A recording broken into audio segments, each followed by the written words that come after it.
संघर्षों की पार्टी है, ये बेईमानों की पार्टी नहीं है। ये बीजेपी वाले धूर्त हैं, बेईमान हैं, ठग हैं, झूठ माफिया हैं और झूठों के सरदार हैं।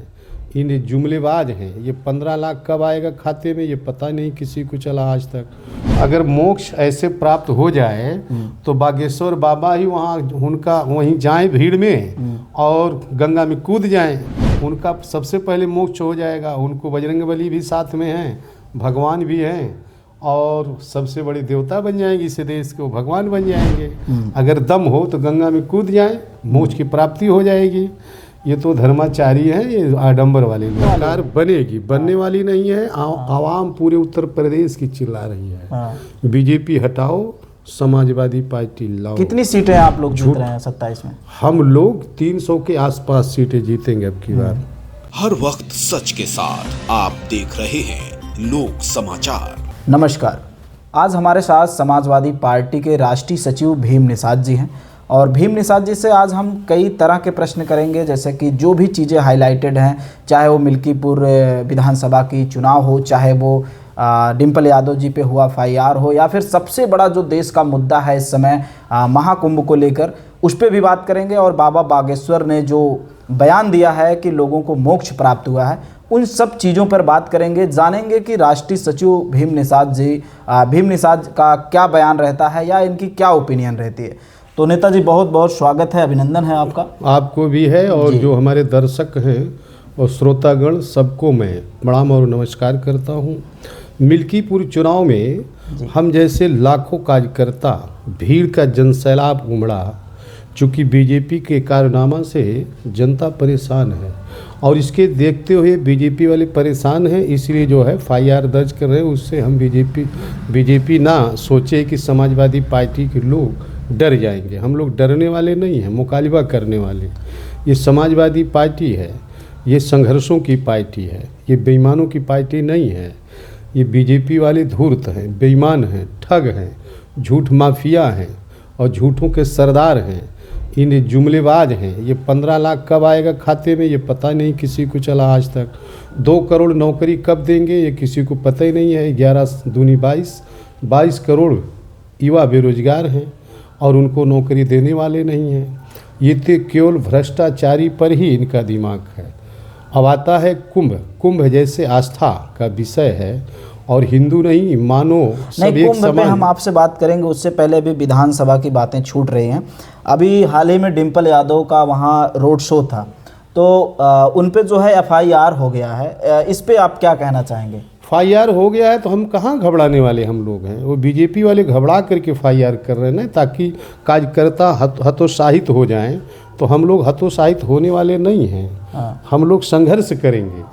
और अगर श्रीमती भाभी जी को हुआ है, डिम्पल भाभी को मुकदमा, तो उससे हम लोग घबराने वाले थोड़ी हो। तो आचार संहिता का मुकदमा है और हम लोग चुनाव जीत जाएंगे, वो अपने आप खत्म हो जाएगा। नहीं, जैसे समाजवादी पार्टी पे हमेशा आरोप रहा है कि ये कानून को नहीं मानते हैं।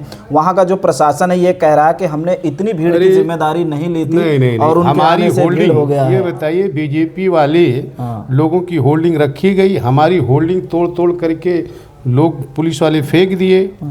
हमारे जो वोटर हैं समाजवादी पार्टी के कोर वोटर हैं, उनको जो है पर्ची नहीं उनके घर पहुंच रही है। ये बहुत बड़ी बेईमान है, ये धोखेबाज है और कोई दिक्कत नहीं है। तो आपको क्या लगता है कि विधानसभा का मिल्कीपुर चुनाव जीतेंगे? हम लोग जीतेंगे बहुत अच्छे वोटों से। कितने वोटों से आप अनुमान लगा रहे हैं जीत सकते हैं? हम जीतेंगे कम से कम 20 से 25 हज़ार वोट से चुनाव जीतेंगे। अच्छा। कितना भी बेईमानी ये करें। ओके, तो मिल्कीपुर विधानसभा जो है समाजवादी पार्टी जीतेगी, ऐसा भीम निषाद का कहना है। आगे हम बात करते हैं अयोध्या, जो पूरे भारत की सबसे ट्रेंडिंग खबर है। वहाँ पर जो सरकार की पुष्टि हुई है, जो आधिकारिक रिपोर्ट्स है कि 30 लोगों की मृत्यु हो चुकी है। लेकिन इस पे तमाम तरह के बयान भी आते रहे हैं, चाहे वो बाबा बागेश्वर हों चाहे शंकराचार्य हों। बाबा बागेश्वर ने कहा कि जिन लोगों की मृत्यु हुई गंगा स्नान में, उन्हें मोक्ष प्राप्त हुआ है। इस पे आप क्या कहना चाहेंगे?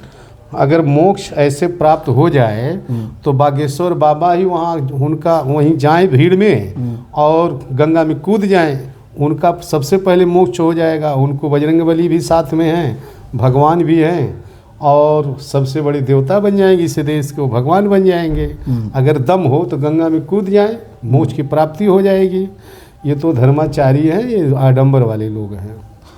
दूसरी चीज़ मैं आपसे बात करूंगा कि जैसे कुंभ में जितने लोग मरे हैं, हम लोगों के तरफ समाजवादियों का बहुत बड़ा, समझ लेना, हम लोग जो है समाजवादी पार्टी लोग शोक मना रहे हैं। और 25-30 नहीं मरे हैं, आंकड़ा बता रहा है। वहाँ निषाद हैं नदी किनारे, कम से कम लोग 2500 से 3000 के बीच में लोग मरे हैं। ये बीजेपी वाले छिपा रहे हैं। ये भगदड़ में बहुत काफ़ी संख्या में लोग मरे हैं। और हम बीजेपी से मांग करते हैं, समाजवादी पार्टी के लोग, चूँकि इनको निमंत्रण दे करके बुलाया गया है, एक एक मृतक आश्रितों के घर पे कम से कम 10 करोड़ रुपया और एक परिवार में किसी को नौकरी, ये हम समाजवादी पार्टी के लोग मांग करते हैं कि मिलना चाहिए। चूँकि बीजेपी के लोगों ने बुलाया हुआ और बुलाने के मतलब न्योता दिए थे, तो न्योता में जाने के बाद अगर आप भगदड़ मची, कंट्रोल नहीं कर पाए, डैमेज कंट्रोल हुआ, तो इसका भरपाई भी करना पड़ेगा। क्योंकि जान की कीमत कोई 10 करोड़ बहुत ज़्यादा नहीं है। अपने आप लोग गए नहीं, बुलाया गया है, तो 10 करोड़ रुपया एक नौकरी यह बीजेपी सरकार मुहैया कराए। अभी नेताजी कल जो है बजट पेश हुआ है भारत का, आप शायद देखे होंगे, तो उस बजट को आप बजट देखिए, इस देश के लिए झुनझुना है। और इस समय जो महाकुंभ है, पहले उसको देखिए। और हम समझ रहे हैं कि नौजवानों के लिए नौकरी नहीं, बेरोजगारी चरम पर है, तो उससे कुछ होने वाला नहीं है। अगर दम हो तो किसानों का कर्जा माफ़ कर दें, जितने लोगों को बिजली बिल है उसको माफ़ कर दें, पहली प्राथमिकता। और जीएसटी, दूध पे जीएसटी, पनीर पे जीएसटी, किताब कापी पे जीएसटी, ये सब हटाना चाहिए। उससे संतुष्ट हम लोग नहीं हैं, पूरा देश संतुष्ट नहीं है इस बजट से, झुनझुना है। अभी जो उपचुनाव हुआ है उत्तर प्रदेश का, जो बीता है 9 सीटों पर, अभी आप दावा कर रहे हैं कि मिल्कीपुर का उपचुनाव हम जीतेंगे। इसके पहले भी आपकी पार्टी काफ़ी दावा कर रही थी, लेकिन बेईमान है ना, लेकिन 2 ही सीटों पे सिमट गई। ये बेईमान है। इस समय पार्लियामेंट चल रहा है, ये बेईमानी नहीं कर पाएंगे। उस समय पार्लियामेंट और विधानसभा नहीं चल रहा था। जैसे उदाहरण के लिए, जब हम लोग डॉक्टर संजय निषाद जी के बेटे को, श्री प्रवीण जी को गठबंधन में चुनाव लड़ाए थे, हम लोग दिए थे गोरखपुर से, उस समय पार्लियामेंट चल रही थी, वहाँ भी बेईमानी करते रहे थे गोरखपुर में। लेकिन पार्लियामेंट चल रही तो वहाँ सवाल उठाया गया, वहाँ बच गई सीट। ऐसे ही मिल्कीपुर भी हम लोग चुनाव जीतेंगे, उसमें नो डाउट है। अभी जो पीछे 9 सीट हुई उसमें 2 हम लोग जीते हैं, 7 हारे हैं, तो बहुत बड़े बेईमान हैं, ये धूर्त लोग हैं। अभी आपके जो नेताजी हैं, राष्ट्रीय अध्यक्ष अखिलेश यादव, उन्होंने एक पोस्ट जारी किया है कि मिल्कीपुर विधानसभा में एक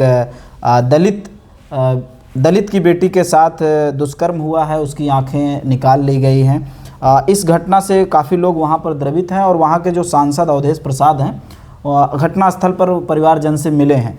तो इस घटना को लेकर आप क्या कहना चाहेंगे? ये बीजेपी वाले करा रहे हैं, ये तो दुश्मन है, नहीं पिछड़े और शोषितों और वंचितों के दुश्मन हैं। आंखें काढ़ी गई है और बीजेपी वाले जो है सह दे रहे हैं, वरना उसके घर बुलडोजर चलना चाहिए। ऐसे कृत्य करने वाले लोगों के खिलाफ सख्त से सख्त कार्रवाई हो। ये समाजवादी पार्टी तो चाहती है ना, आपसी भाईचारा, सौहार्द बना रहे, प्रेम बना रहे। एक आप लोगों का टैग बड़ा वायरल होता है, 27 में सत्ताधीश। तो 27 में क्या सच में सरकार बनने वाली है? सरकार बनेगी, बनने वाली नहीं है। आवाम पूरे उत्तर प्रदेश की चिल्ला रही है, बीजेपी हटाओ, समाजवादी पार्टी लाओ। कितनी सीटें आप लोग जीत रहे हैं 27 में? हम लोग 300 के आसपास सीटें जीतेंगे अब की बार। 270, 75, 300 तो हम लोग सभा में ही जितनी सीटें जीते हैं उसका काउंटिंग कर लीजिए। 5-6 सीटों पर ये लोग बेईमानी कर लिए, तो हम 300 तो पहुंच गए लगभग। तो चुनाव हम नहीं जीतेंगे, यहाँ की जनता जीतेगी। जात पात का बंधन तोड़ो, समाजवादी पार्टी से नाता जोड़ो। हर जात के लोग परेशान हैं, चाहे फॉरवर्ड के हों चाहे बैकवर्ड को हों। यहाँ पीडीए अब की बार चुनाव जीतेगा, सरकार बनाएंगे। युवा बेरोजगारी चरम पर है, युवाओं के लिए कोई रोजगार नहीं है, किसान परेशान है, और इनके सांड और भैंसा जो घूम रहे हैं इससे परेशान है किसान। महंगाई से त्रस्त है जनता। हम लोग अवश्य सरकार बनाएंगे, जनता बनाएगी, हम नहीं। जनता देवतुल्य होती है, मतदाता ही भगवान है। तरस्त हो गए हैं बीजेपी वाले से, पक्का सरकार बनेगी। तो आज के हमारे गेस्ट थे भीम निषाद जी, और आपने देखा जो भी प्रश्न हमने कवर किया। हालांकि आप और क्या प्रश्न चाहते हैं कमेंट में मेंशन कीजिएगा। तो फिलहाल आज के लिए इतना ही। नमस्कार, दीजिए इजाजत। हाँ, पुला के बगल सब्सक्राइब करिए हमारा चैनल लोक समाचार और बेल आइकन दबाना ना भूलें ताकि लेटेस्ट वीडियो सबसे पहले आप तक पहुंचे।